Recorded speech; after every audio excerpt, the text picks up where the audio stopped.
سیرت النبی صلی اللہ علیہ وسلم کے حوالے سے ہمارا سبق ہم نے اس سے پہلے پڑھا تھا کہ نبی کریم صلی اللہ علیہ وسلم کو اللہ تعالیٰ نے خاص تحفہ دیا اپنے پاس بلا کر، معراج جو کروایا، آسمانوں کی سیر، جنت دکھائی، جہنم کے اندر ہونے والے مختلف سزائیں وہ دکھائیں، اور بھی بہت کچھ۔ 50 نمازیں ملی، پھر وہ 5 ہوئیں، بندے پڑھیں گے 5 اجر و ثواب کی نیت سے، نبی کریم صلی اللہ علیہ وسلم کی سنت اور طریقہ اور فرض سمجھتے ہوئے اپنے اوپر حق اللہ تعالیٰ اجر 50 کا دیں گے۔ آج کے ہمارے سبق سے متعلق یہ ہے کہ نبی کریم صلی اللہ علیہ وسلم کو معراج ہوا۔ مشہور جو زیادہ روایت وہ ہم نے بتایا تھا کہ کوئی خاص کنفرم جو ہے نا بات وہ یہ نہیں ہے معراج کب ہوا۔ بعض کہتے ہیں نبوت کے 8ویں سال، بعض 9ویں سال، بعض 10ویں سال، بعض 11ویں سال، 13ویں سال، جس سال نبی صلی اللہ علیہ وسلم نے ہجرت کی ہے، مدینہ گئے ہیں، اس سال والی بات وہ زیادہ پختہ ہے، اور بعض 11ویں سال والی کو کہتے ہیں کہ 11ویں سال نبوت کے معراج ہوا۔ نبی کریم صلی اللہ علیہ وسلم ابھی مدینہ نہیں گئے تھے۔ مدینہ کے اندر یہودیوں کو جب اطلاع ملی کہ نبی آ چکا ہے مکے میں، اور ہم میں سے نہیں آیا، حسد شروع ہو گیا کہ ہم نے اس نبی کو ماننا نہیں ہے۔ تو مدینہ ہی کے ارد گرد رہنے والے مدینہ میں 2 قبیلے اوس اور خزرج، یہودیوں کے بڑے قبیلے تھے، یہ اپنے طریقے کے مطابق یہودیت پر قائم تھے۔ حج کرنے کے لیے آئے نبوت کے 11ویں سال۔ نبی کریم صلی اللہ علیہ وسلم ابھی مکے میں تھے، بڑی پابندیاں تھیں، بڑی سختیاں تھیں اپنوں کی طرف سے۔ تو آپ مکے میں تھے، نبی کریم صلی اللہ علیہ وسلم سے ان کی ملاقات ہوئی، قبیلہ خزرج کے لوگوں کی۔ سوال یہ ہے انصار کون ہے؟ جس طرح ہمیں پتہ ہے کہ صحابہ کرام مکے سے ہجرت کر کے گئے، جنہوں نے مدینے میں مدد کی وہ انصار ہیں۔ اب ان انصاروں کا نسب کیا ہے؟ آخر وہ کن کی اولاد تھے؟ یہ ہمارے سامنے سوال ہے۔ انصار کون ہے؟ ان کا نسب کیا ہے؟ جواب، وہ اوس اور خزرج، یہ 2 قبیلے تھے یہودیوں کے بڑے، بعد میں دونوں اسلام قبول کر آئے، اور اسلام کا بڑا دلچسپ ان کا واقعہ ہے۔ حارثہ بن ثعلبہ، یہ مدینہ کا رہنے والا ایک بڑا سردار تھا یہود کا، اسی کی اولاد سے ہیں، اور قحطانی عرب ہیں۔ یہ بھی عرب کے صحراؤں کی الگ الگ نسبتیں ہیں، کہ جس طرح صحرا ایک ہے ہند کا، پاکستان کے علاقے میں چولستان نام ہے، ادھر راجستھان نام ہے، اسی طرح عرب کا معنی ہی صحرا ہے۔ تو قحطانی عرب، ان علاقے سے ان کا تعلق۔ حارثہ بن ثعلبہ کی اولاد اوس اور خزرج، یہی لوگ جب انہوں نے اسلام قبول کر لیا مصعب بن عمیر رضی اللہ تعالیٰ عنہ کی دعوت پر، نبی کریم صلی اللہ علیہ وسلم کی دعوت پر، پھر یہی لوگ تھے جنہوں نے مہاجروں کو پناہ دی تھی۔ یہ انصار تھے، نبی کریم صلی اللہ علیہ وسلم نے جن کے بارے میں فرمایا تھا کہ اے انصاریو، کیا تمہیں یہ پسند نہیں کہ تمہارے وہ بھائی جو سب کچھ چھوڑ کے آئے وہ دنیا کا مال لے جائیں اور تمہارے ساتھ اللہ کے رسول صلی اللہ علیہ وسلم چلیں؟ میری محبت تمہارے ساتھ بڑی ہے، اگر ساری دنیا ایک طرف چل رہی ہے میں انصاریوں کے ساتھ چلوں گا۔ بڑی ان کی شان خوبیاں قرآن میں بھی بیان ہوئی اور احادیث میں بھی۔ تو اوس اور خزرج یہ 2 یہود کے قبائل تھے، انہوں نے اسلام قبول کر لیا، اور یہی لوگ تھے جنہوں نے مہاجرین کو پناہ دی اور اپنے گھر تقسیم کر دیے، بیویاں تقسیم ہوئی، مال و دولت سب کچھ۔ قبیلہ خزرج کے پہلے وفد کی ملاقات رسول اللہ صلی اللہ علیہ وسلم سے کب ہوئی؟ جواب، نبوت کے 11ویں سال، جب وہ حج کے لیے آئے تھے، مکے گئے، نبی کریم صلی اللہ علیہ وسلم ابھی مکے میں تھے۔ یہود سے انہوں نے سن بہت کچھ رکھا تھا کہ تورات انجیل کی نشانیوں کے مطابق سچا نبی آ گیا ہے، لیکن ہم نے اس نبی کو نہیں ماننا کیونکہ نبی ہم میں سے نہیں آیا۔ تو یہ بھی یہود کے ہی 2 قبیلے تھے۔ نبوت کے 11ویں سال جب نبی کریم صلی اللہ علیہ وسلم کے پاس یہ گئے، آپ صلی اللہ علیہ وسلم سے ملے، اب اسلام قبول نہیں کیا، آپ صلی اللہ علیہ وسلم سے ملے، نبی کریم صلی اللہ علیہ وسلم سے کچھ نصیحتیں لی، سنی، کچھ سوالات کیے۔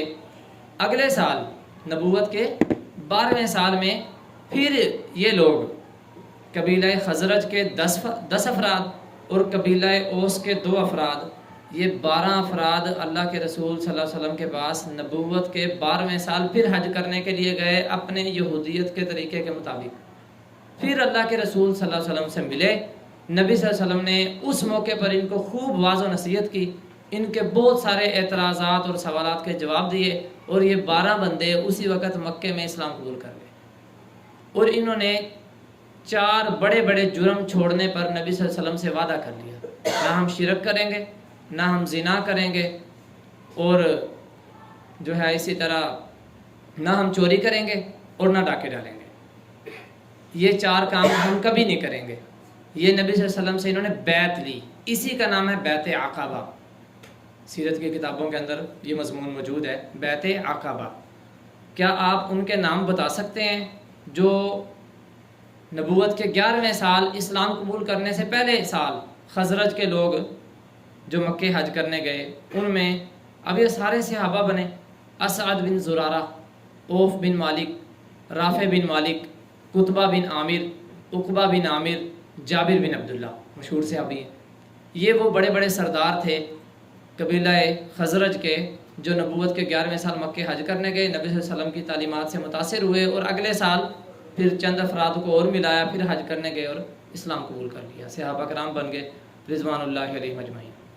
اس وفد سے ملاقات کس جگہ پر ہوئی؟ جواب مینا میں، عقبہ کے مقام پر. مینا میدان ہے. حاجی یہاں پر حج کرنے جب جاتے ہیں، معلوم ہوگا آپ کو، ذوالحجہ کی 8 تاریخ اس کی 4 نمازیں یہاں پر پڑھتے ہیں، اور 10 ذوالحجہ کا دن قربانیاں یہاں پہ ہوتی ہیں اور بھی کام. سوال نمبر 5، انصار قبول اسلام میں دیگر لوگوں سے سبقت کیسے لے گئے؟ یہی خزرج اور اوس والے، انہوں نے اسلام پہلے کیسے قبول کر لیا؟ رہتے تھے مدینے میں تھے. جواب، مدینہ کے یہودیوں سے سن چکے تھے کہ خاتم الانبیاء کا نزول ہونے والا ہے. جب ان لوگوں نے آپ صلی اللہ علیہ وسلم کا واعظ سنا تو آپ پر ایمان لے آئے. یہی تھی ایک نبی کریم صلی اللہ علیہ وسلم کے بیان کے اندر ایک کھچاؤ کہہ لیں آپ، اللہ تعالیٰ کی طرف سے تاثیر، کہ جو سنتا تھا نا سمجھنے کی نیت سے پھر واپس نہیں جاتا تھا. سمامہ بن اسال دیکھ لیں، کافر تھا، سب کچھ تھا، دشمن تھا، لیکن نبی صلی اللہ علیہ وسلم کا وہ طریقہ دیکھا کہ اس کو آزاد کر دو، اور پھر وہ گئے نہیں. اور جو باتیں سن لیں وہ تو بالکل ہی نہیں گئے. تو یہ سیرت النبی کا ایک پہلو. ابھی مدینے آئے نہیں، لیکن مدینے کے اندر اسلام پہنچنا شروع ہو گیا.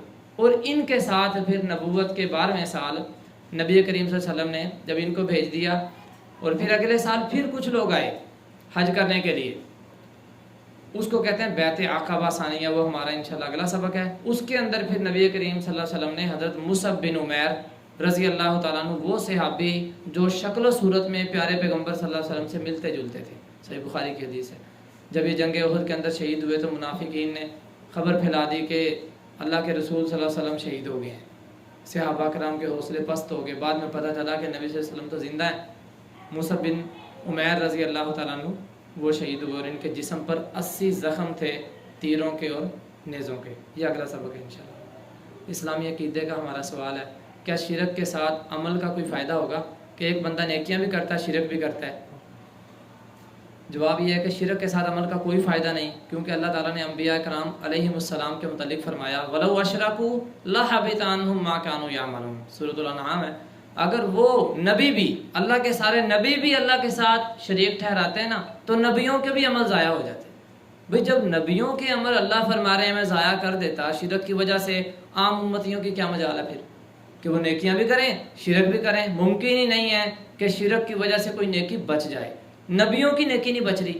یہاں پہ تو اللہ تعالیٰ نے تمام نبیوں کا ذکر کیا نا، اور اللہ تعالیٰ قرآن مجید میں غالباً سورہ زمر ہے، لَإِنْ أَشْرَكْتَ لَيَحْبَطَنَّ عَمَلُكَ. اللہ تعالیٰ نے خاص طور پہ اپنے آخری محبوب صلی اللہ علیہ وسلم کو بھی کہا کہ اے میرے پیغمبر، اگر تو نے بھی شرک کر لیا نا، تیرے عمل بھی یقیناً ضرور بے شک برباد ہو جائیں گے. لَيَحْبَطَنَّ. تو شرک بھی ہو اور بندہ ساتھ نیکیاں بھی کرے، شرک بھی کرے، اللہ کے ساتھ کسی کو شریک بھی ٹھہرائے اللہ کی ذات صفات اللہ تعالیٰ کی عبادات میں، اور یہ سمجھے کہ میں نیک ہوں، وہ نیکیاں کسی کام کی نہیں ہیں. اللہ فرما رہے ہیں نبیوں کی نیکیاں کام نہ آتی اگر وہ شرک کرتے. انہوں نے نہیں کیا شرک، ان کی نیکیوں کے اللہ تعالیٰ نے لاج رکھی. اور رسول اللہ صلی اللہ علیہ وسلم نے فرمایا میں تمام شریکوں سے زیادہ شرک سے غنی ہوں. ترجمہ تھوڑا سا مشکل ہے، یعنی بات یہ ہے، یہ حدیث قدسی ہے، اللہ تعالیٰ کا فرمان ہے. یہ یہاں پہ مسٹیک ہے، لکھنا تھا کہ اللہ تعالیٰ فرماتے ہیں جتنے بھی دنیا کے اندر جھوٹے معبود میرے مقابلے میں لوگوں نے بنائے ہیں نا، اللہ فرماتے ہیں میں ان سے بے پرواہ ہوں، نہ مجھے ان جھوٹے معبودوں کی کوئی پرواہ. فَتَخْطَفُهُ الطَّيْرُ أَوْ تَهْوِي بِهِ الرِّيحُ. سورہ حج کے اندر یہ وضاحت کی اور جو یہ شرک کر رہے ہیں لوگ، نہ ان پوجنے والوں کی مجھے کوئی پرواہ، جائیں جہنم میں۔ یہ اللہ تعالیٰ نے واضح طور پر سورہ حج کے اندر فرمایا۔ جس شخص نے کوئی ایسا عمل کیا کہ اس میں میرے ساتھ میرے غیر کو شریک کیا، اللہ فرما رہے ہیں اس کو اور اس کے شرک کو میں چھوڑ دیتا ہوں، میں کسی کھاتے کے اندر اس کو شامل ہی نہیں کرتا۔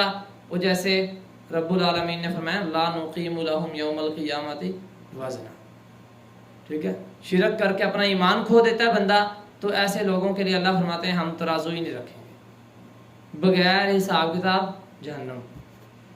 سورۃ الکہف میں یہ اللہ تعالیٰ ہمیں محفوظ فرمائے۔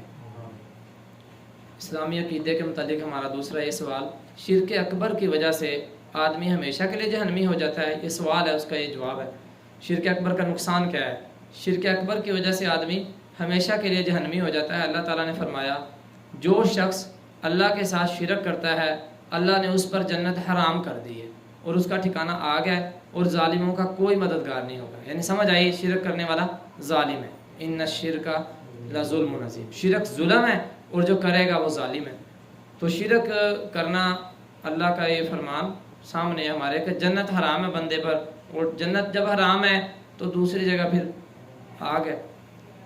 اور آپ صلی اللہ علیہ وسلم نے فرمایا وَمَنْ لَقِيَهُ يُشْرِكُ بِهِ شَيْئًا دَخَلَ النَّارَ۔ مختصر حدیث لمبی یہ ہے کہ جس بندے نے زندگی ایسے گزاری، اس کی موت آ گئی، اس نے اپنی زندگی میں شرک نہیں کیا، اور کوئی گناہ ہوا، شرک نہیں کیا، اللہ اس کو معاف کر دیں گے۔